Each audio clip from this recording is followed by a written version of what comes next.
À Nice, pour admirer les trompe-l'œil, il suffit de lever la tête, comme sur cette façade, entièrement recouverte de fresques. Il est pas mal. Vous avez tout de suite vu que c'était un trompe-l'œil? Ouais, c'est pour ça que je me suis avancée, j'étais sur la rue piétonne, j'ai dit tiens, c'est un trompe-l'œil. Un effet visuel réussi. Un décor de rêve à 2 pas de la promenade des Anglais et de ses célèbres galets, des cailloux gris-bleu qui inspirent les chocolatiers. Au marché de Noël, c'est le cadeau souvenir que l'on aime s'offrir. C'est rigolo, le petit il a hésité à le manger galet. Puis finalement il a vu que c'était super bon.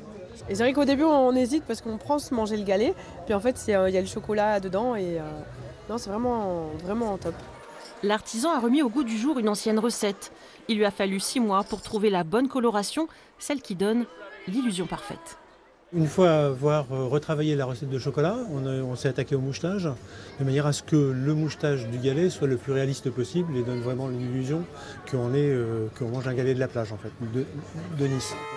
Étonner les yeux avant de surprendre les papilles, c'est l'idée développée par ce pâtissier niçois qui a lui aussi créé un galet aussi fondant que craquant.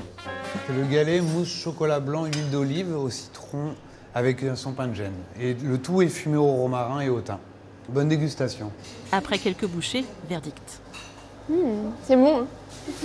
C'est surprenant? Ah oui, très. C'est très fin, mais c'est excellent. Il a fallu une vingtaine d'essais pour trouver la bonne recette, le bon dosage entre citron et chocolat, une inspiration née pendant le confinement.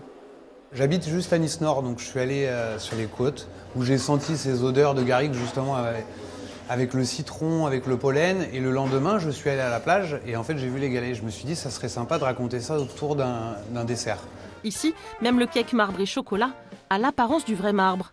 Des gourmandises comme des mirages qui comblent tous les sens et ont envie de croquer la plage niçoise.